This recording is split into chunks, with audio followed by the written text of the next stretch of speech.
તમારા ગામમાં કેવા જ કામકાજ થયા બધા? કામકાજ તો આઝાદી થઈ પછી અમારા ખડિયાની અંદર અવડી મોટા મોટી ચોકડી ક્યાંય બસ સ્ટેન્ડ જોઈ લ્યો, તમે વિડિયા જોઈ લ્યો, ક્યાંય તમને અમારે 200 છોકરીઓ ભણવા માટે બહાર જાય જુનાગઢ માટે, અત્યારે તડકાની વરસાદ પાણીની ક્યાં ઊભું, કોઈ પરિસ્થિતિ એવી સરકારે અમારી માટે આજની તારીખમાં કોઈ સુવિધા નથી કરી.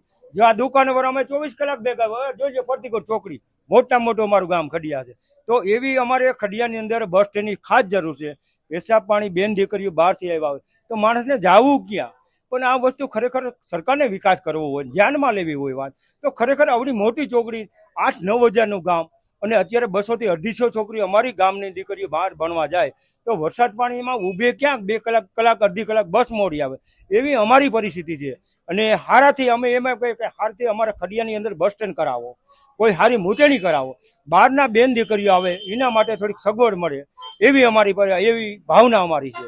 ખડિયા બસ સ્ટેન્ડની અંદર હું વાત કરું તમારે, બરોબર.